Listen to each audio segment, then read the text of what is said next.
Hi guys and welcome back to the channel Deepak Yadav Education. Welcome to the Daily Hindu News and Editorial Analysis of 26th of June 2026. तो guys आज है तारीख 26 जून 2026 और है Friday. देखेंगे आज के द हिंदू कंप्लीट न्यूज़पेपर को एनालाइज करेंगे। बट लेक्चर में आगे बढ़ने से पहले अगर आपको इस लेक्चर का पीडीएफ चाहिए तो क्या करना है, सबसे पहले डाउनलोड करना है टेलीग्राम, देन उसके बाद जाके सर्च बॉक्स में टाइप करना दीपक यादव एजुकेशन यूपीएससी। आपको ये वाला टेलीग्राम चैनल मिल जाएगा। यहाँ से आप डेली बेसिस पे इन लेक्चर के पीडीएफ डॉक्यूमेंट्स को वहाँ से डाउनलोड कर पाओगे। नाउ हमेशा की तरह हम लोग अपने लेक्चर को एक मैप के क्वेश्चन के साथ स्टार्ट करेंगे। तो आज आप सभी को मैप में जाकर देखना है वेनेजुएला को कहाँ पर है एग्जैक्टली लोकेटेड, इसको अच्छे से मैप में देखना। देन उसके बाद आकर नीचे कमेंट सेक्शन में टाइप करना, जिससे कि आप लोग इसको लंबे समय तक याद रख पाओगे।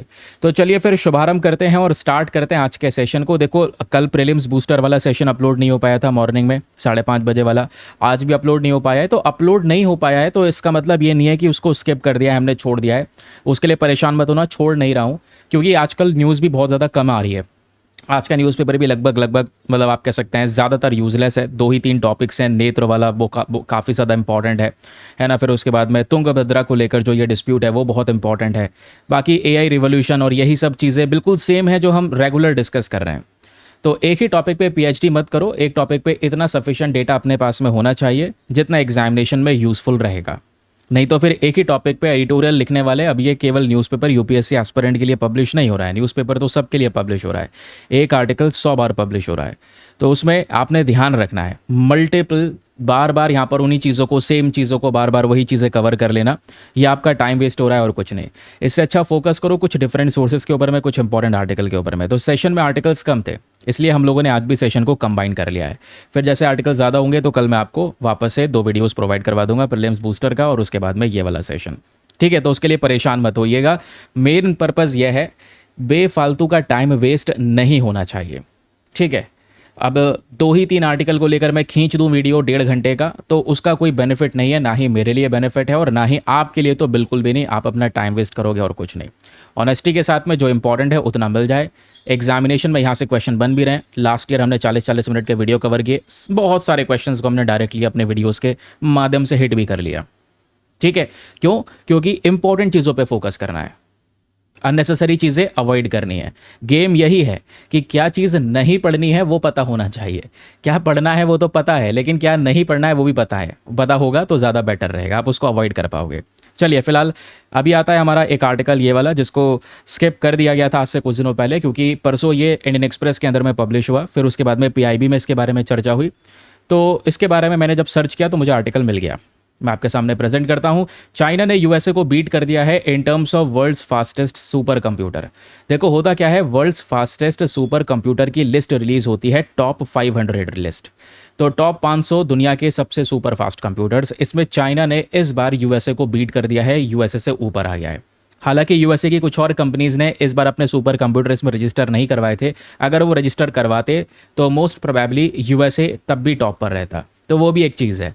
लेकिन यहाँ पर चाइना के ऊपर एक ऐसी चीज़ नज़र आई है, वो ये है कि इन्होंने खुद का चिप बनाया। पहले ये यूएसए से चिप ले रहे थे, अब इन्होंने खुद का इंडिजीनियसली चिप मैन्युफैक्चरिंग करी है, उसके बाद अपना नाम दर्ज करवाया टॉप 500 में। इंडिया के कौन कौन से कंप्यूटर टॉप 500 के अंदर में, ये जानना ज़रूरी है। इसमें 2-3 वर्ड है, जैसे एल कैप्टन। अब ये एल कैप्टन यूएसए वाला सुपर कंप्यूटर है। चाइना वाला जो सुपर कंप्यूटर है उसका नाम है लाइन शाइन। ठीक है, तो ये नाम है जो काफ़ी रेलिवेंट है, सीधा सीधा एग्जाम में पूछ लिया जाएगा और हम कहेंगे यार ये कहाँ से पूछ लिया गया। इस बार आप देख पाओगे ध्रुव 64 वो जो चिप वगैरह है, इसको लेकर भी एग्जामिनेशन में क्वेश्चन बन गया था। होता यह है कि हम हर एक आर्टिकल के नोट्स बनाते हैं, प्रॉपर मात्रा में नोट्स बने रहते हैं, तो इससे आप बार बार रिवाइज कर पाते हैं। तो इस आर्टिकल की सारी डिटेल आपको यहाँ पर देखने को मिल जाएगी। सबसे पहले बैकग्राउंड, यानी कि न्यूज़ क्या चल रही है। न्यूज़ ये चल रही है कि चाइना ने अमेरिका को ओवरटेक कर दिया है और अपना टॉप 500 वाली जो लिस्ट होती है सुपर कंप्यूटर की, उसमें टॉप पोजीशन को चाइना ने होल्ड कर लिया है। इस टॉप 500 लिस्ट में दुनिया के सबसे तेज़ जो सुपर कंप्यूटर है उनका नाम रखा जाता है। एक्सपर्ट्स का कहना यह है कि चाइना का इसमें जो गोल था वो था सेल्फ सफिशिएंसी को अचीव करना। यानी पहले चाइना यूएसए से चिप को परचेज करता था, उसके बाद अपने सुपर कंप्यूटर्स में यूज़ करता था। अब यूएसए ने चिप बीच में दी भी नहीं है, कई बार ट्रेड को लेकर कुछ डिस्प्यूट्स भी हुए हैं बिटवीन दीज 2 कंट्रीज़। इसकी वजह से चाइना ने खुद से ही चिप को मैन्युफैक्चर किया है और इस बार खुद की चिप का इस्तेमाल करके अपना नाम इस लिस्ट के अंदर में दर्ज करवाया है।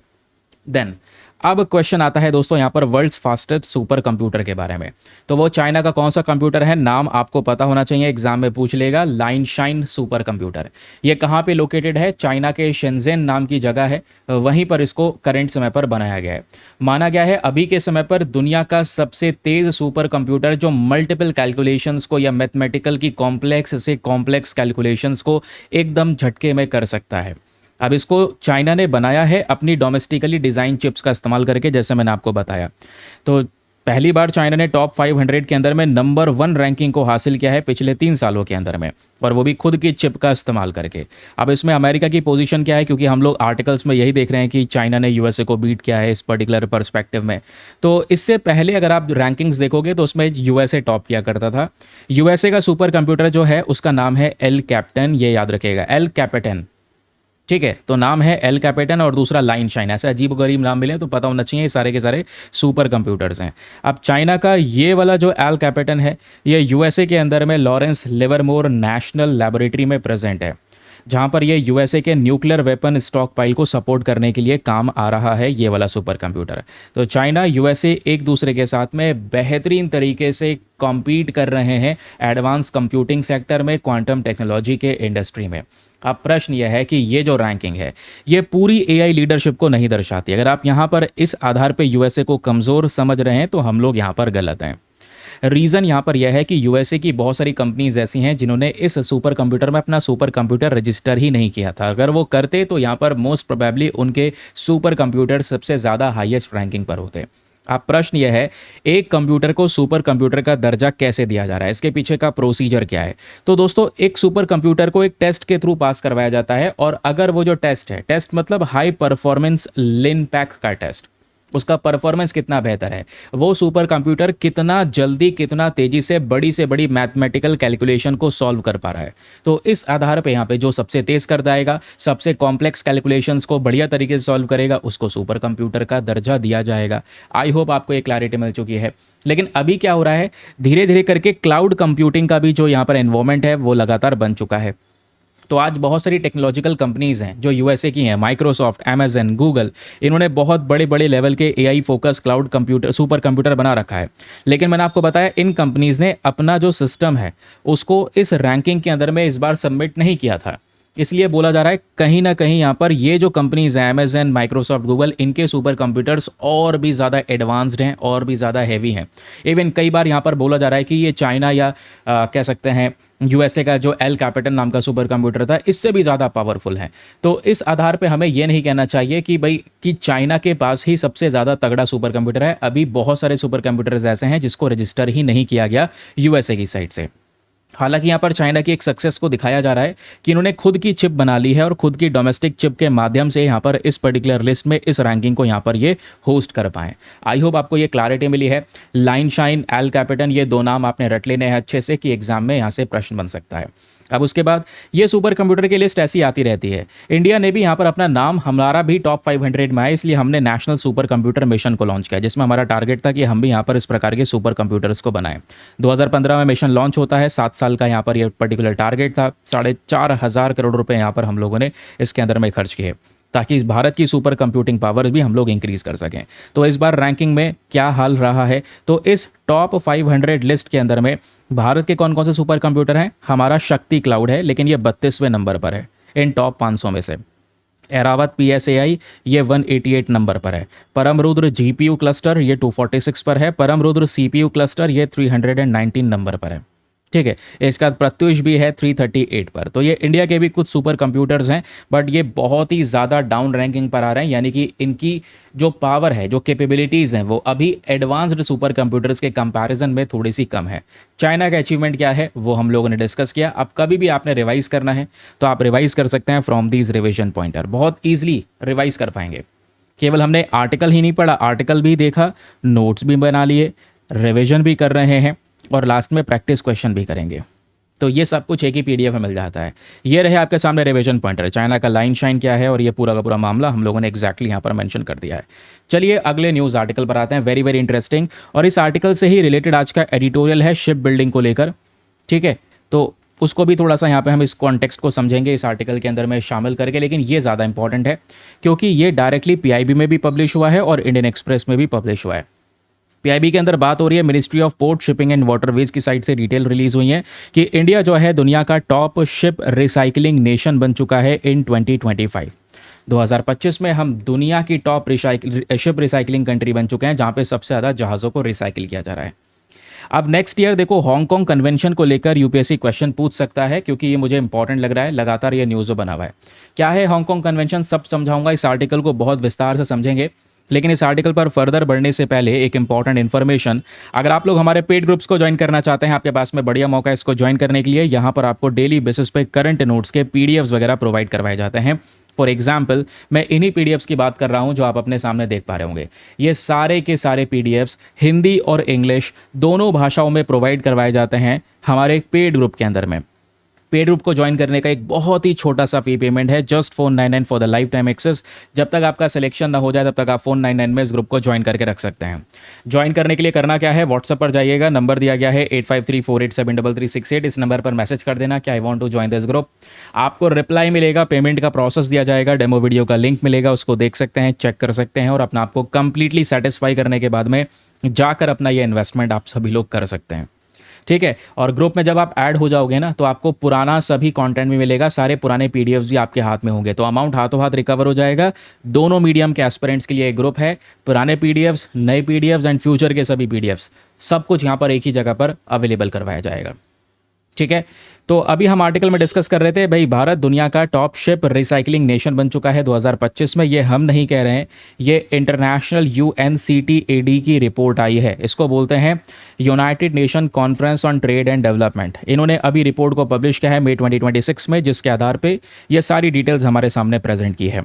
तो अचीवमेंट हमने जान लिया है, इंडिया का शेयर बढ़ चुका है। शेयर मतलब पहले हम लोग कितनी शिप रिसाइकिल कर रहे थे, शिप रिसाइकिल मतलब एक जहाज़ है, अब उसका इस्तेमाल नहीं हो रहा है तो उसको यहाँ पर क्या होता है, रिसाइकलिंग जो यार्ड्स बनाए जाते हैं जहाँ पे जहाज़ को तोड़कर उसमें से वैल्यूएबल मटेरियल अलग किया जाता है, वेस्ट मटेरियल अलग किया जाता है, और फिर उसके बाद में उसी मटेरियल को दोबारा से यूज़ में लाने की कोशिश की जाती है, यानी कि शिप्स जो पुराने हो चुके हैं तोड़ फोड़ के उसको वापस से रिसाइकिल करना, तो उसको बोलते हैं रिसाइकलिंग कैपेसिटी।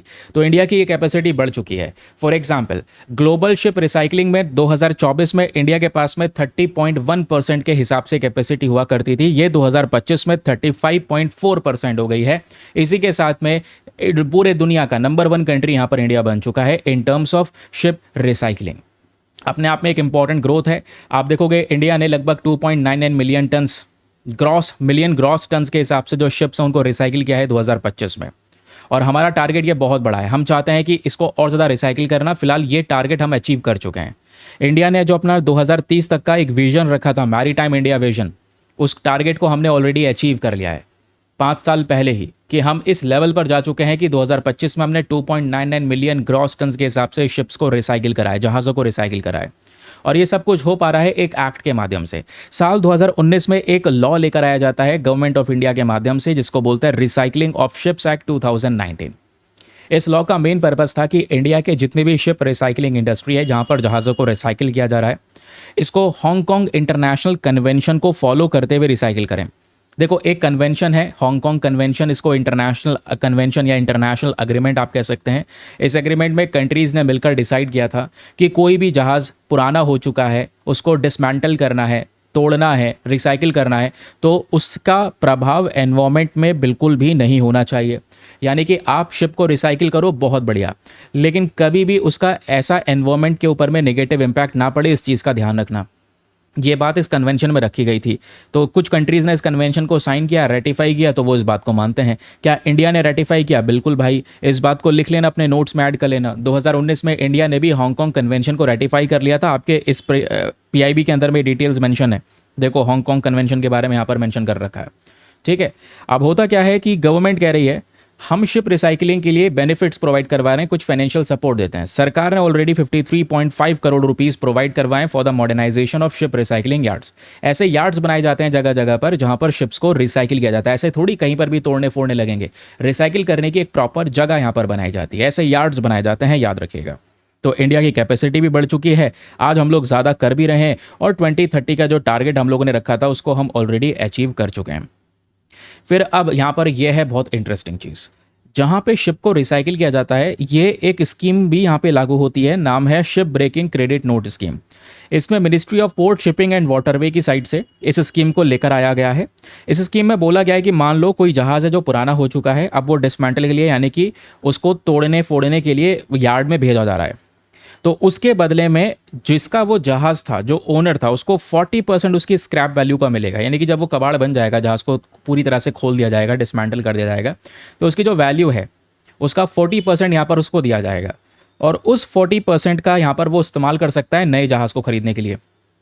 ठीक है, सपोज़ यहाँ पर कोई जहाज़ था, उस पर यहाँ पर उसने उसको डिसमेंटल करवाया, उस पर उसको 40% मिल गया।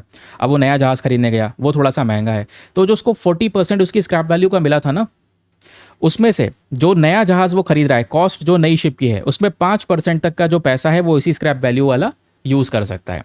यानी कोड वगैरह कि भाई यहाँ से पैसा मिला, वहाँ पे नया खरीदने में हेल्प कर देगी गवर्नमेंट। बस इतना सिंपल सा प्रोसेस है। इससे क्या होगा, शिप रिसाइकिल भी होगी और तुरंत यहाँ पर क्या होगा, दूसरा जहाज़ लोग खरीदेंगे भी, तो इंडिया के अंदर में डोमेस्टिक शिप बिल्डिंग भी हो रही होगी। तो हम एक तरफ शिप रिसाइकलिंग भी कर रहे होंगे, दूसरी तरफ शिप बना भी रहे होंगे, डोमेस्टिक शिप बिल्डिंग भी हो रही होगी। तो इसमें ये सारा काम इस तरीके से किया जा रहा है, ये याद रखिएगा। एंड एक मोस्ट इंपॉर्टेंट चीज़ है वो ये है, हाँ बिल्कुल, मैं इसी को ढूंढ रहा था, क्या है, शिप रिसाइकलिंग यार्ड की जब बात आती है तो यह है यार्ड जिसका नाम है अलंग शिप रिसाइकलिंग यार्ड। इसका एक्सपेंशन के बारे में थोड़ा सा पता होना चाहिए कि इंडिया ने पूरी तरह से प्लान किया है अलंग शिप रिसाइकलिंग यार्ड को एक्सपैंड करने को लेकर, कि हम इस यार्ड को पूरी तरह से विस्तार करने वाले हैं, बढ़ाने वाले हैं, जिसमें हम लोग बहुत सारे जहाज़ों की रिसाइकलिंग कैपेसिटी को बढ़ा पाएंगे। लगभग हम बहुत ज़्यादा 9 मिलियन लाइट डिस्प्लेसमेंट टन्स के हिसाब तक का जो लेवल है वो पहुंच पाएगा। तो गवर्नमेंट ऑफ गुजरात इसके लिए प्रिपेयर कर रही है एक पूरा प्लान, जहां पे इंफ्रास्ट्रक्चर को पूरी तरह से बनाया जाएगा और ढेर सारे शिप्स को रिसाइकिल करेंगे। जो पुराने शिप्स हैं, अनयूज्ड शिप्स हैं, उनको रिसाइकिल किया जाएगा। उसके बदले में जो शिप ओनर्स हैं वो नए शिप्स को खरीद सकेंगे और उसमें भी उनको सपोर्ट किया जाएगा। और अब यहाँ पर एक अंदाज़ा यह है हमारे पीआईबी के अकॉर्डिंग कि इंडिया एक्सपेक्टेड है कि हर साल 500 से 600 शिप्स को यहाँ पर रिसाइकिल कर सकता है, ऐसा एक अनुमान है। और फिर एक रिपोर्ट आती है, इंटरनेशनल रिपोर्ट, जिसमें हम लोग ये वर्ड यूज़ करते हैं, जैसा आप देख पाओगे यहाँ पे बात हो रही है बाल्टिक इंटरनेशनल मैरीटाइम काउंसिल के बारे में, जिसको शॉर्ट फॉर्म में हम लोग कई बार बिम्को कहते हैं।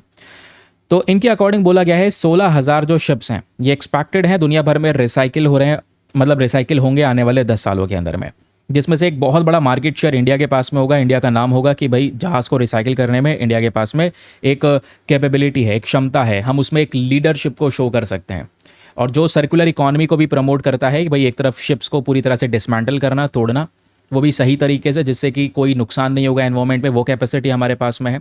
तो ये, और उसको कन्वर्ट कर देना एक दूसरे रेलिवेंट चीज़ के अंदर में, उसको रिसाइकिल करना, दोबारा शिप इंडस्ट्री के अंदर में इस्तेमाल करना, तो एक रिसाइकलिंग को भी प्रमोट करता है, सर्कुलर इकॉनमी को भी प्रमोट करता है और ग्रीन मैरीटाइम डेवलपमेंट को भी प्रमोट करता है, क्योंकि हम लोग यहाँ पर पोल्यूशन नहीं कर रहे हैं।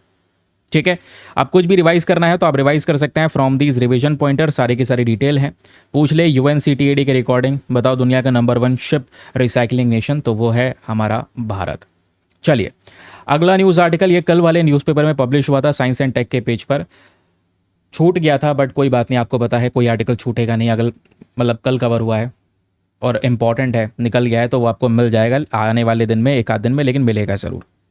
हम बात कर रहे हैं ऐसे कुछ इंसेक्ट्स के बारे में, ऐसे कीड़ों के बारे में जो आज इंडिया के अंदर में मैंगोज़ के प्रोडक्शन के पीछे का रिस्पॉन्सिबल है। यानी आज आम का सबसे ज़्यादा जो प्रोडक्शन हो रहा है वो कुछ इंसेक्ट्स की वजह से हो रहा है। वो कीड़े जो पॉलिनेशन करते हैं, पॉलिनेटर्स की हम बात कर रहे हैं। तो जो मैंगो के प्लांट्स होते हैं, उन प्लांट्स में रिप्रोडक्शन करने के लिए या फ्रूट्स को प्रोड्यूस करने के लिए पॉलिनेशन ज़रूरी है। पॉलिनेशन आप पढ़ते ही हैं, तो पॉलिनेशन करने के लिए हमें इन इंसेक्ट्स की, स्पेशली जो बीज वगैरह होती हैं, इन हनी बीज वगैरह की ज़रूरत पड़ती है। ठीक है, जो बेसिकली प्लांट्स के अंदर में पॉलिनेशन के माध्यम से रिप्रोडक्शन में हेल्प करती हैं। तो आर्टिकल कहता है कि आज भारत के अंदर में 1000 से ज़्यादा आम की अलग अलग वेराइटीज़ हैं। दशहरी, अल्फोंसो, बादामी, इमाम, पसंद, मालगोबा, तमाम ऐसी वेराइटीज़ हैं। कितनी? 1000 से ज़्यादा वेराइटीज़। इंडिया में बहुत पसंद किया जाता है आम को, है ना। लेकिन आम का जो प्रोडक्शन है ये मेनली डिपेंड होता है वाइल्ड इंसेक्ट पॉलिनेटर्स के ऊपर में, यानी कि वो कीड़े, वो मक्खियाँ जो स्पेशली पॉलिनेशन को अंजाम देती हैं, जो प्लांट्स के अंदर में रिप्रोडक्शन के लिए ज़िम्मेदार हैं। अब होता यह है, दिसंबर से लेकर मार्च के टाइम पीरियड में जो आम का पेड़ होता है, इसमें हज़ारों की कगार में छोटे छोटे क्रीम कलर के फ्लावर्स निकलते हैं, ये पौधे दिखते हैं, ठीक है, जिसको हम लोग कई बार पेनिकल्स कहते हैं, पूरे ग्रुप में देखते हैं, कई बार वो गुच्छे के अंदर में 10,000 फ्लावर्स होते हैं, ऐसे बहुत सारे फ्लावर्स का यहाँ पर पूरा ग्रुप होता है। कुछ फ्लावर्स यहाँ पर मेल होते हैं, कुछ फ्लावर्स फीमेल होते हैं, कुछ फ्लावर्स यहाँ पर बाइसेक्सुअल होते हैं। तो फ्रूट्स को फॉर्मेट करने के लिए यानी कि फल बनाने के लिए आम का मतलब प्रोडक्शन जो होगा, इसके लिए जो पोलन्स हैं, ये पोलन्स एक फ्लावर से दूसरे फ्लावर तक जाना बहुत ही ज़्यादा ज़रूरी है। और ये जो पोलन्स होते हैं जो एक फ्लावर से दूसरे फ्लावर में जाते हैं, इसको कौन ले जाता है? इंसेक्ट ले जाता है। एक तो हवा के ज़रिए भी होता है, बट यहाँ पर वो इतना ज़्यादा इफेक्टिव नहीं है। तो यहाँ पे जो मेजर मैंगो पॉलिनेटर्स हैं वो कौन कौन से इंसेक्ट्स हैं, बस खाली इतना याद रखिएगा। बस खाली इसको पढ़ाने के लिए ही मैंने ये आर्टिकल आपको पढ़ाया है और ये लिस्ट इसके अंदर में शामिल है। लिस्ट आपको दिखाई दे रही होगी। इंपॉर्टेंट पॉलिनेटर्स में आता है ड्वार्फ हनी बी, जिसका साइंटिफिक नेम है एपिस फ्लोरिया। आपको साइंटिफिक नेम ज़्यादा याद रखना है। एपिस फ्लोरिया हो गया, फिर जाइंट हनी बी में एपिस डोरसेटा हो गया, स्टिंगलेस बी में टेट्रागोनुला सेप हो गया, होवर फ्लाइज में सेरपस सेप हो गया, हाउस फ्लाइज में मुस्का डोमेस्टिका, ब्लो फ्लाइज हो गया जिसका नाम साइंटिफिकली कहते हैं कैलीफोरेडे फैमिली। आपने थोड़ा थोड़ा याद रखना है, एपिस फ्लोरिया, एपिस डोरसेटा, टेट्रागोनुला। पूछ ले कि भाई यहाँ पर ये जो इंसेक्ट्स हैं या ये जो पॉलिनेटर्स हैं ये स्पेशली किस फ्रूट के लिए यहाँ पर जाने जा रहे हैं, तो ये मैंगो के फ्रूट प्रोडक्शन के लिए जाने जा रहे हैं, याद रखना। साइंटिस्ट ने इसका एक इंडेक्स भी बनाया था जहाँ पे नंबर ऑफ पॉलिनेटर्स और ये सब कुछ यहाँ पर बनाया। तो इसमें इनको पता चला कि भाई ये जो इंसेक्ट्स हैं ये बहुत ही ज़्यादा ज़रूरी है अगर हमें मैंगो की प्रोडक्शन को बढ़ाना है, मैंगो की फ्रूट की जो प्रोडक्टिविटी है उसको इंक्रीज़ करना है। तो हालांकि कई बार इन कीड़ों को नुकसान पहुँचने लगता है इंसेक्टिसाइड से, क्योंकि होता यह है कि मान लो मैंगो का जो ट्री है उसको बचाने के लिए, कीड़ों से बचाने के लिए हम उसमें कीटनाशक का छिड़काव करते हैं, पेस्टिसाइड्स का छिड़काव करते हैं। और उसमें ये जो इंसेक्टिसाइड है इसका नाम है नियोनी कोटोनियोइड। नियोनी कोटोनियोइड ये यहाँ पर एक इंसेक्टिसाइड है जो मेनली यहाँ पर मैंगो की क्रॉप्स को कीड़ों से बचाने के लिए उस पर छिड़का जाता है। लेकिन प्रॉब्लम यह है इसके छिड़कने की वजह से जो ये पॉलिनेटर्स हैं ये भी मर जाते हैं। तो इसका एक सोल्यूशन दिया गया है कि भाई पहले पॉलिनेशन होने दो, ये पॉलिनेशन हो जाएगा, बहुत सारे जो फ्रूट प्रोडक्शन है वो शुरू हो जाएगा, उसके बाद यहाँ पर आप कीड़े से बचाने के लिए इसका छिड़काव कर सकते हैं। तो पॉलिनेशन का इंतजार करें। बाकी गवर्नमेंट ने इसको बढ़ाने के लिए एक इनिशिएटिव चलाया है, उसका नाम है national mission on natural farming, जहाँ पे हम भारत की जो नेटिव बीज हैं यानी कि इंडिया में पाई जाने वाली मधुमक्खियाँ, तितलियाँ, मॉथ, बीटल्स, बर्ड्स, बैट, इनको हम इकोलॉजिकली इंपॉर्टेंट पॉलिनेटर्स मानते हैं। ये बहुत इंपॉर्टेंट पॉलिनेटर्स हैं, अगर ये ना हो तो सही तरीके से फ्रूट्स वगैरह का प्रोडक्शन यहाँ पर नहीं हो पाएगा। समझ रहे? तो इसको एक पहचान दी गई है। अब ये पहचान धीरे धीरे करके इनके राइट्स में बनता चले जा रहा है। जैसे आपके पास में अधिकार है ना, वैसे पॉलिनेटर्स के भी राइट्स होते हैं कि भाई इनको जीना बहुत ज़रूरी है अगर फ्रूट्स वगैरह का प्रोडक्शन करना है तो। और इसी वजह से पेरू नाम का पहला कंट्री निकल कर आया दुनिया का। प्लीज़ इसको याद रखिएगा, ये बहुत इंपॉर्टेंट है, मैंने आपको पहले भी पढ़ा रखा है एग्जामिनेशन में, एग्जामिनेशन के परस्पेक्टिव से। तो पेरू कहाँ पर है? साउथ अमेरिका में प्रेजेंट है। पेरू में एक मधुमक्खी पाई जाती है जिसका नाम है स्टिंगलेस बी। ये मतलब आप कह सकते हैं पहला इंसेक्ट बना है दुनिया में जिसको लीगल राइट दिए गए, कानूनी अधिकार दिए गए। और वो क्या है? राइट्स ऑफ पॉलिनेटर्स के अंदर में इसको लीगल राइट दिया गया है कि भाई इसकी सुरक्षा ज़रूरी है, इसकी सुरक्षा ज़रूरी है। अब इंडिया को भी यहाँ पर ऐसे ही लीगल प्रोटेक्शन की ज़रूरत है फॉर द पॉलिनेटर्स, क्योंकि यही पॉलिनेटर्स कई बार फूड को प्रोड्यूस कर रहे होते हैं, सस्टेनेबल एग्रीकल्चर को बढ़ावा दे रहे होते हैं। तो आर्टिकल यही कहता है कि साइंटिस्ट आर्ग्यू करते हैं पॉलिनेटर्स को उनको लीगल प्रोटेक्शन की ज़रूरत है। पेरू ने तो उनको लीगल राइट ऑफ पॉलिनेटर्स के नाम से दे दिया कि भाई हमें जो पॉलिनेटर्स हैं, ये जो इंसेक्ट्स हैं, इनको बचाने की ज़रूरत है, इनको प्रोटेक्ट करने की ज़रूरत है, इंसेक्टिसाइड से प्रोटेक्ट करने की ज़रूरत है, क्लाइमेट चेंज से बचाने की ज़रूरत है, हैबिटेट लॉस से बचाने की ज़रूरत है। ठीक है, तो याद रखिएगा। और मैंने आपके रिवीजन पॉइंटर यहाँ पर दिए हैं, रिवीजन पॉइंटर में भी इस बात को शामिल कर दिया है कि Peru becomes the first country in the world to grant legal rights to stingless bees, highlighting the need for pollinator conservation. और पॉलिनेटर कंजर्वेशन की क्या ज़रूरत है? फूड सिक्योरिटी और एग्रीकल्चर के लिए। ठीक है, क्लियर हो गया? तो ये रिवीजन पॉइंटर हो गए, काम काम की इन्फॉर्मेशन आपको मिल गई आर्टिकल से, दैट्स इट, इतना पता होना चाहिए। चलिए अगला न्यूज़ आर्टिकल, अगला आर्टिकल हमारे सामने प्रेजेंट है जहां पे हम बात कर रहे हैं airborne early warning and control system के बारे में, जिसको नेत्र के नाम से जाना गया है। ये रहा आपके सामने न्यूज़पेपर का आर्टिकल, द हिंदू अखबार में आज छपा हुआ है। बहुत काम की टॉपिक, बात कर रहा है नेत्र के बारे में। ये इंडिया का एयरबॉर्न सर्विलांस है। नेत्र मतलब हम आँख की बात कर रहे हैं, आई इन द स्काई। ये एक ऐसा मतलब आप इसको क्या बोला गया है? AEW&C, airborne early warning control system. जो बेसिकली क्या करेगा, हम अपने फाइटर जेट्स के अंदर में इसको लगाएंगे और ऊपर से ये निगरानी करेगा नीचे वाले हिस्से की। दुश्मन का कोई फाइटर जेट, दुश्मन का कोई ड्रोन, उसको डिटेक्ट करने का काम करेगा और उसकी इन्फॉर्मेशन हमको देने का काम करेगा। 2019 में बालाकोट स्ट्राइक के समय पर ऑपरेशन सिंदूर जो लास्ट ईयर चलाया था, उस दौरान भी इस AEW&C का बहुत इस्तेमाल किया गया है। Airborne early warning control system का यूज़ किया गया है। इसी को ही नेत्र का नाम दिया है कि भाई भारत का ये हवाई आंख है, आसमान में एक आंख है जो बिल्कुल निगरानी रखती है और सारी इन्फॉर्मेशन हमको प्रोवाइड करवाती है। अब होता क्या है कि हमारे पास में इसमें कुछ पुराने वर्जन्स हैं, हमें अपडेटेड वर्जन चाहिए हाई क्वालिटी के, जो हाई क्वालिटी का डेटा सर्विलांस कर सके। तो इसी के लिए यहाँ पर इंडिया में कुछ नए AEW&C को फाइनल ऑपरेशनल अप्रूवल दे दिया गया है। तो नए नेत्र यहाँ पर बनने वाले हैं, याद रखिएगा। कुछ नए प्रकार के यहाँ पर ये बनाए जाएंगे और हमारी इंडियन आर्मी को, एयरफोर्स को ये सौंपे जाएंगे। ठीक है, आइए मैं आपको विस्तार से इसके बारे में समझाता हूँ क्या मामला है। कैबिनेट कमेटी ऑन सिक्योरिटी ने अप्रूव कर दिया है कि भाई AEW&C MK1A सिस्टम को 6 और सिस्टम बनाए जाएंगे। जो बनाने वाली कंपनी होगी वो होगी कैब। अब ये कैब कोई कंपनी नहीं है, ये हमारे DRDO की ही एक पर्टिकुलर लैबोरेटरी है। इसको ये काम सौंपा गया है बनाने के लिए। इस आर्टिकल में देखोगे ज़्यादा कुछ नहीं है, लेकिन जो इन्फॉर्मेशन मैं आपके लिए सेपरेटली लेकर आया हूँ PIB से, वो ज़्यादा काम किया, क्योंकि कल PIB में ऑलरेडी ये छप चुका है। तो इसलिए कई बार मुझे समय भी लग जाता है सेशन के अंदर में। मैं देख रहा हूँ कि इस आर्टिकल में कुछ इंपॉर्टेंट है, या गवर्नमेंट सोर्स में ज़्यादा इंपॉर्टेंट है, इंडियन एक्सप्रेस में कुछ इंपॉर्टेंट है, तो आर्टिकल कहीं से भी ले लिया, बट रेलिवेंट इन्फॉर्मेशन को उठाकर आपके सामने प्रेजेंट करना ज़रूरी है। तो पहला क्वेश्चन, AEW&C क्या होता है, मैं आपको बता चुका हूँ। Airborne early warning control system, ये खुद का बनाया हुआ आसमान में यूज़ करने वाला निगरानी रखने के लिए सिस्टम तैयार किया गया है। डिज़ाइन किसने किया है? कैब ने, सेंटर फॉर एयरबॉर्न सिस्टम, जो बेसिकली यहाँ पर DRDO के अंदर में आने वाली लैबोरेटरी है। अब इस AEW&C को हम करते क्या हैं, याद रखिएगा। जो हमारे एयरक्राफ्ट्स होते हैं, फाइटर एयरक्राफ्ट्स होते हैं, जैसे आज हम ना रशिया वाला एयरक्राफ्ट जो हमने रशिया से लिया है, या ब्राज़ील का जो एम्ब्रायर हम लोग यूज़ कर रहे हैं, उसमें हम लोग इसको लगा देते हैं, माउंट करते हैं। तो जब ये एयरक्राफ्ट उड़ेगा तो इससे एयरबॉर्न सर्विलांस भी होगा, नीचे निगरानी बनाएगा, थ्रेट को डिटेक्ट कर सकेगा, दुश्मन का खतरा एकदम पता लगा सकेगा। कमांड एंड कंट्रोल सिस्टम भी है, कोई मिलिट्री ऑपरेशन चलाना हो तो कमांड और कंट्रोल के माध्यम से यहाँ पर सारा काम किया जा सकता है। तो मेन रोल आप समझ गए, इसका मेन रोल है जो भी दुश्मन का एयरक्राफ्ट है, ड्रोन्स हैं, या दूसरा और हवाई खतरा है, उसको डिटेक्ट करना, ट्रैक करना और आइडेंटिफाई करना कि भाई ये दुश्मन का है। ठीक है, इससे क्या होगा, जो हमारे ऑपरेटर्स हैं उनको मदद मिल जाएगी, खतरे का पता चल जाएगा। और उसके बाद जो हमारा इंटरसेप्टर एयरक्राफ्ट है, फाइटर जेट तो है ही भाई एयरक्राफ्ट, इसके अंदर वो क्षमता है कि दुश्मन को हवाएं मार के गिरा देगा। तो रियल टाइम इन्फॉर्मेशन मिलते ही कंट्रोल सिस्टम के माध्यम से दुश्मन को न्यूट्रलाइज किया जा सकता है। तो ये आप एक कह सकते हैं रडार की तरह काम करेगा। बस नाम यहाँ पर दिया गया है, किस चीज़ का नाम यहाँ पर दिया गया है, airborne early warning and control system.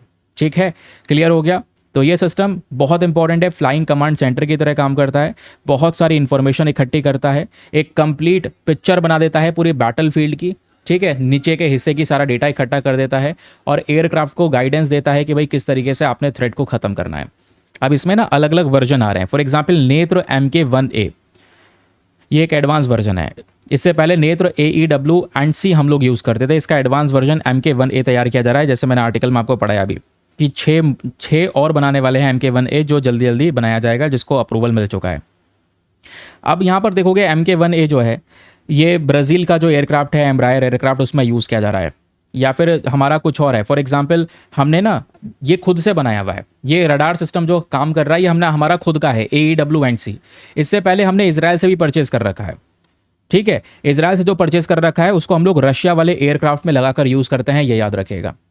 ठीक है, ये मतलब आपको समझ में आ गया क्या चल रहा है, किस तरीके से चल रहा है। कैब ने बनाया MK1 और MK2 पे भी काम हो रहा है बहुत जल्दी।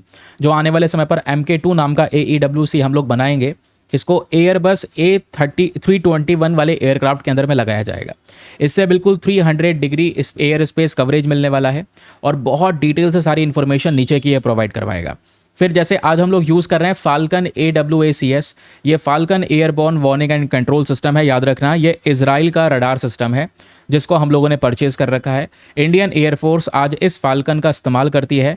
रशिया से जो हमने ट्रांसपोर्ट एयरक्राफ्ट खरीदा था जिसका नाम है इल्यूशन 76, उसमें लगाकर हम लोग आज इस रडार का यूज़ करते हैं, याद रखिएगा। अब क्या है, हम इसराइल के ऊपर डिपेंडेंसी खत्म करना चाहते हैं।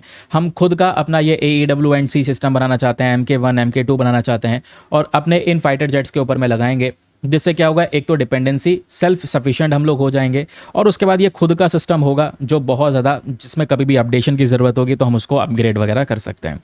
ठीक है, आई होप आपको एक क्लैरिटी मिल चुकी है। फाल्कन के बारे में थोड़ा सा याद रखना, फाल्कन क्या है पूछ सकता है आपसे AW&C के बारे में। बाकी इंडिया का AEW&C क्या है वो मैंने आपको समझाया। MK1 MK2 दोनों के बारे में आप समझ चुके हैं। MK1A जो है ये एम्ब्रायर एयरक्राफ्ट में यूज़ किया जा रहा है और भी बहुत सारे MK1A हम लोग तैयार कर रहे हैं, जिसको बनाकर बहुत जल्दी हमारी इंडियन एयरफोर्स को सौंपा जाएगा। ठीक, चलिए दोस्तों, अगला न्यूज़ आर्टिकल हमारे सामने प्रेजेंट है। अगला आर्टिकल बात करता है तुंगभद्रा बेसिन के बारे में। तुंगभद्रा बेसिन को लेकर 3 राज्य हैं, 3 स्टेट्स हैं जो बेसिकली यहाँ पर एक दूसरे से पानी को शेयर करने की प्रॉब्लम को सॉल्व करने के ऊपर काम कर रहे हैं। तुंगभद्रा नदी की बात करते हैं तो 3 राज्यों में वो नदी बहती है। कौन कौन सा राज्य है दोस्तों? कर्नाटका है, तेलंगाना है, आंध्र प्रदेश है और उसके बाद होते हुए वो नदी बे ऑफ बंगाल के अंदर में खाली हो जाती है। तो सेंट्रल गवर्नमेंट ने प्रपोज किया है एक कमेटी को, इन तीनों राज्यों में तुंगभद्रा नदी को लेकर ये विवाद है, इसको जल्द से जल्द रिजॉल्व किया जा सके, इसमें बात हो रही है। और इसी को देखते हुए दोस्तों तीनों राज्यों के जो मुख्यमंत्री हैं, ठीक है, शिव कुमार हो गए, ठीक है, चंद्रबाबू नायडू हो गए, रेवंत रेड्डी हो गए, तीनों के तीनों साथ में आए, साथ में डिस्कशन हुआ और यहाँ पर अभी ना 33 नए गेट बनाए गए तुंगभद्रा डैम पर। तो उसका उद्घाटन हो रहा था, उस दौरान तीनों राज्य साथ में आए और तीनों राज्य यहाँ पर मिलकर काम कर रहे हैं कि ठीक है, तुंगभद्रा नदी का जो पानी है उसको सही तरीके से हम लोग यूज़ करेंगे, इक्वल बेसिस पे यूज़ करेंगे, अपनी ज़रूरत के हिसाब से यूज़ करेंगे, ताकि तीनों ही राज्यों के अंदर में इरिगेशन की जो नीड्स हैं, सिंचाई की जो ज़रूरत है वो उस नदी से पूरा हो सके।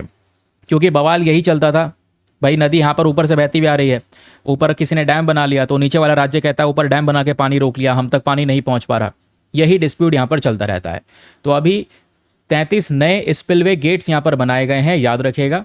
इससे लॉन्ग टर्म जो सेफ्टी होने वाली है डैम की वो बरकरार रहेगी और सही तरीके से पानी का मैनेजमेंट हो सकेगा, क्योंकि ज़्यादा गेट्स हैं तो जगह जगह पर पानी की जहाँ से सप्लाई करना होगा उस जगह पर सप्लाई करके हम लोग फार्मर्स की सिंचाई की जो ज़रूरत है उस नदी के पानी से कर सकेंगे। अभी तक मामला ये था कि इस नदी को लेकर पूरा मामला डिस्प्यूटेड चल रहा था, ये तीनों राज्यों के बीच में एक डिस्प्यूट रहता था। अभी इन तीनों ने मिलकर एक पॉलिटिकल कंसेंसस, एक मेल मिलाप पर उतरे हैं कि ठीक है, हम तीनों मिलकर अपने राज्यों के फार्मर्स की प्रोटेक्शन करेंगे, फार्मर्स को सही तरीके से पानी मिलना चाहिए, हमारा ये एक मेन पर्पस है। तीनों राज्यों अग्री कर चुके हैं कि हम लॉन्ग टर्म सोल्यूशन पे काम करेंगे, वाटर शेयरिंग पे काम करेंगे और रेजर्वायर के मैनेजमेंट के ऊपर भी डिस्कशन करेंगे। एक मेजर इशू और डिस्कस किया गया है, ये जो तुंगभद्रा नदी है दोस्तों, यहीं पर तुंगभद्रा डैम भी बनाया गया। आपको पता होगा बहुत सारे एग्जामिनेशन में तुंगभद्रा डैम को लेकर क्वेश्चन बन चुका है। तो तुंगभद्रा डैम जो है ये बहुत पुराना है। अब डैम में होता क्या है, जो पानी रुका हुआ होता है वो पानी बहुत सारी मिट्टी लेकर आता है और मिट्टी धीरे धीरे करके उसमें नीचे जमती रहती है, जिसको बोलते हैं सिल्टिंग होना, सिल्ट। अब ये कई बार इतनी ज़्यादा मिट्टी जमा हो जाती है कि पानी का स्टोरेज कैपेसिटी कम हो गया है और नीचे मिट्टी मिट्टी भरी पड़ी है, समझे। तो यूनियन गवर्नमेंट ने अनाउंस किया है कि हम तुंगभद्रा डैम के अंदर में डीसिल्टिंग का प्रोसेस भी करेंगे, यानी उस मिट्टी को जो नीचे जम चुकी है उसको निकाला जाएगा, जिससे पानी ज़्यादा आ सके डैम के अंदर में और सही तरीके से पानी यहाँ पर यूज़ हो सके सभी जगह पर। ये हमारा एक अल्टीमेट पर्पज़ है। ये समझ में आया। अब देखो इस आर्टिकल में ना कुछ ऐसी खासा रेलिवेंट चीज़ नहीं है, जो खास इंपॉर्टेंट चीज़ है वो है तुंगभद्रा रिवर। इस रिवर का लोकेशन जानिएगा, इसी पे डैम वगैरह है, सब कुछ है, इसी नदी को लेकर विवाद है। तो आपसे एग्जाम में कुछ पूछ लेगा तो सीधा सीधा तुंगभद्रा नदी के बारे में पूछ लेगा। पहले तो ये रहा एक छोटा सा मैप। इस मैप में आपको मैं बहुत सारी चीज़ें मार्क करवा रहा हूँ, उसको ध्यान से सुनना। तुंगभद्रा नदी 2 नदियों से मिलकर बनती है, एक का नाम है तुंग रिवर और दूसरी का नाम है भद्रा रिवर। ये 2 नदियाँ यहाँ पर इस तरीके से आ रही हैं, ठीक है, कर्नाटका से। और कर्नाटका में यहाँ पर ये एक पॉइंट पर मर्ज होती हैं, सब बताऊंगा कहाँ पे किस तरीके से मर्ज हो रही है। मेन ओरिजिन याद रखना, कर्नाटका के अंदर में एक जगह है जिसका नाम है चिकमंगलूर, वहीं से ये नदी बनकर आती है। तो तुंग भद्रा, ये 2 नदियाँ मिल गई, तुंगभद्रा बन गई। तुंगभद्रा इस तरीके से बहती हुई आती है और ये जाकर कौन सी नदी में मिलती है, कृष्णा नदी में। ये रिवर कौन सी है दोस्तों, कृष्णा रिवर। तो तुंगभद्रा जो है एक तरीके से कृष्णा रिवर की ट्राइब्यूटरी भी है, सहायक नदी भी है। और जब ये इसमें मिल जाती है तो कृष्णा नदी के सहारे यहाँ पर ये जाकर कहाँ पर, बे ऑफ बंगाल के अंदर में खाली हो जाती है, याद रखिएगा। तुंगभद्रा की टोटल लेंथ है 531 किलोमीटर, क्योंकि इसी रीजन में यहाँ पर ये कर्नाटका को क्रॉस करके तेलंगाना आंध्र प्रदेश तक फैली हुई है। और कृष्णा नदी की मेजर ट्राइब्यूटरी है, सहायक नदी है ये तुंगभद्रा रिवर, इसको थोड़ा सा पता होना चाहिए। ठीक है, ये क्लियर हुआ। अब देखो मामला मैं आपको बता चुका हूँ कि तुंगभद्रा साउथ इंडिया की एक इम्पॉर्टेंट पेनिनसुलर रिवर है जो पूरे साल बहती है, पानी की कमी होती नहीं। South India basically southern reason का एक पेनिनसुलर रिवर है, याद रखिएगा। और कर्नाटका आंध्र प्रदेश से बहती है और बाद में कृष्ण नदी में मिल जाती है। तो कृष्ण नदी में मिलने के बाद में कह सकते हैं ये सीधा बे ऑफ बंगाल में खाली होती है। इस नदी का इंपॉर्टेंस बहुत है। हिंदुइज्म के अंदर में तुंगभद्रा नदी को बहुत पवित्र माना गया है। रीज़न यह है, इस नदी के बारे में रामायण में एज अ पंपा नदी के तौर पे मेंशन किया गया है। ओरिजिन की बात करेंगे तो तुंगभद्रा नदी मैंने बताया आपको कर्नाटका के अंदर में जो एक पर्टिकुलर डिस्ट्रिक्ट है शिवमोगा डिस्ट्रिक्ट, वहाँ से ओरिजिनेट होती है, जहाँ पे तुंग रिवर भद्रा रिवर ये दो नदियाँ बनती हैं। दोनों जाकर यहाँ पर मिल जाती हैं, फिर उसके बाद में तुंगभद्रा कहलाती हैं। 531 किलोमीटर का टोटल यहाँ पर इसका लेंथ है। कृष्ण नदी को ज्वाइन करने से पहले तुंगभद्रा नदी 531 किलोमीटर की है। और ये फिर उसके बाद में कर्नाटका से होते हुए, तेलंगाना से होते हुए आंध्र प्रदेश में कृष्णा नदी में जाकर मिल जाती है। कहाँ पर? एक जगह का नाम है जिसका नाम है संगमलेश्वरम, आंध्र प्रदेश में यह जगह है। वहाँ पर यह तुंगभद्रा रिवर कृष्ण नदी में मिल जाती है और फिर कृष्णा नदी जाकर सीधा बे ऑफ बंगाल में खाली हो जाती है। ये जो नदी है कितना कितना हिस्सा कौन सा स्टेट में बह रहा है ये हमारे लिए अगेन इंपॉर्टेंट नहीं है। फिजिकल फीचर्स की बात करेंगे तो इस नदी की खास बात यह है, तुंगभद्रा नदी पता है फेमस किस चीज़ के लिए है? इस नदी के आसपास बड़े बड़े साइज़ के ग्रेनाइट वाले रॉक प्रेजेंट है, जिससे ग्रेनाइट का प्रोडक्शन किया जाता है। और वो ग्रेनाइट आपको ग्रे कलर में भी मिलेगा, थोड़ा सा ochre colour maroon type colour में भी मिलेगा, पिंक कलर में भी यहाँ पर ये ग्रेनाइट्स मिल जाते हैं। तो ये जो ज़मीन है तुंगभद्रा नदी के पास, ठीक है, याद रखेगा प्लीज़। एक चीज़ और याद रखेगा, एक ज़मीन है तुंगभद्रा और कृष्णा नदी के बीच में। तुंगभद्रा और कृष्णा नदी के बीच में जो ज़मीन आती है उसको हम लोग रायचूर दोएब के नाम से जानते हैं। एग्जाम में क्वेश्चन बन सकता है कि बताओ रायचूर दोएब कौन सी दो नदियों के बीच का हिस्सा है या कौन से दो नदियों के बीच की लैंड है? तो तुंगभद्रा और कृष्णा के बीच की यहाँ पर ये लैंड है। ठीक है, क्लियर हो गया। बाकी रिवर बेसिन में बहुत सारा जो पानी है हर साल साउथ वेस्ट मानसून के थ्रू आता है। और ये मैंने आपको बता दिया है कि कृष्णा नदी की खुद ट्राइब्यूटरी है तुंगभद्रा, लेकिन तुंगभद्रा नदी में भी कुछ नदियां आकर मिलती हैं। ध्यान रखिएगा, तुंगभद्रा में भी कुछ नदियां आकर इसके अंदर में मर्ज हो रही होती हैं, मिल रही होती हैं, यानी कि वो तुंगभद्रा की सहायक नदियां हैं। तो तुंगभद्रा की ट्राइब्यूटरीज कौन कौन सी हैं? वर्धा रिवर हो गया और उसके अलावा हागरी रिवर हो गया। Wardha river, Hagari river are the tributaries of Tungabhadra and Tungabhadra itself is the tributary of Krishna river. ठीक है, कुछ इंपॉर्टेंट डैम्स यहाँ पर तुंगभद्रा पे बने हुए हैं, जैसे तुंगभद्रा डैम जिसकी अभी हम बात कर रहे थे, हेमावती डैम है, वेरी वेरी इंपॉर्टेंट क्वेश्चन बन चुका है। भद्रा डैम हो गया, ठीक है, तुंगा डैम हो गया। अब तुंगा भद्रा ये तो याद रख पाओगे, हेमावती और तुंगभद्रा भी याद रख पाओगे। हेमावती डैम और याद रखना, ये तुंगभद्रा नदी पर है। UNESCO world heritage site of Hampi, Hampi जो एक फॉर्मर कैपिटल रह चुका है विजयनगर एम्पायर का। ये जो हम्पी शहर है दोस्तों, ये भी तुंगभद्रा नदी के किनारे ही है, ये भी एग्जामिनेशन में पूछा जा चुका है। ठीक है, तो ये सारी इंपॉर्टेंट चीज़ें इसके अंदर मेंशन कर दी गई है। इस नदी का हिस्टोरिकल इंपॉर्टेंस, ठीक है, रामायण के साथ में कनेक्शन, वहाँ पर एज अ पंपा के थ्रू इसको मेंशन किया गया है। एंड इसका origin, course of the river, kilometres, major dams, tributaries and everything, सब कुछ यहाँ पर इसमें आपको प्रोवाइड करवा दिया गया है। कोई भी क्वेश्चन तुंगभद्रा को लेकर मिलेगा, आपने केवल बहुत जल्दी जल्दी रिवाइज कर लेना है। और रिवाइज करने का जुगाड़ है, ये 3 से 6 पॉइंट्स आपको दिए गए हैं जिसमें आप फटाफट रिवाइज कर सकते हैं कि पेनिनसुलर रिवर है, कंसिडर्ड एज इंपॉर्टेंट, कहाँ से ओरिजिनेट हो रही है। टोटल रिवर लेंथ याद भी नहीं रखोगे तो भी कोई बात नहीं है। बाकी ये रीजन तुंगभद्रा और कृष्ण नदी के बीच में जो रीजन आता है उसको हम लोग रायचूर दोएब के नाम से जानते हैं। ये सब बातें इसमें मेंशन कर दी गई। चलिए, अब जो भी डिस्कशन क्या है, टाइम है उन सभी आर्टिकल्स के बेसिस पे प्रैक्टिस क्वेश्चंस को सॉल्व करने का। एक एक करके बहुत सारे प्रश्न आपको देने वाला हूँ, उनके आंसर्स फटाफट नीचे कॉमेंट सेक्शन में लिखिए। शुरू करते हैं क्वेश्चंस को। तो यह है हमारे सामने क्वेश्चन नंबर 1। फटाफट दोस्तों नीचे कॉमेंट सेक्शन ओपन करिए, सभी लोग क्वेश्चन 1, क्वेश्चन 2 डालिए और आंसर्स को लिखना शुरू करिए। Question 1, top 500 ranking of super computer, ये प्राइमरीली कौन से बेंचमार्क टेस्ट के ऊपर में हम लोग इसको कंसीडर करते हैं, यानी कि इस आधार पे उसको सुपर कंप्यूटर कहा जाता है।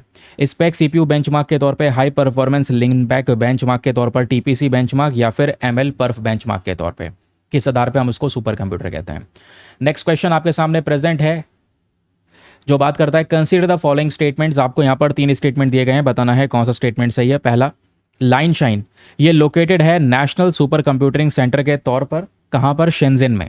सेकंड, टॉप 500 जो रैंकिंग है डायरेक्टली आर्टिफिशियल इंटेलिजेंस कैपेबिलिटी को मेजर करती है।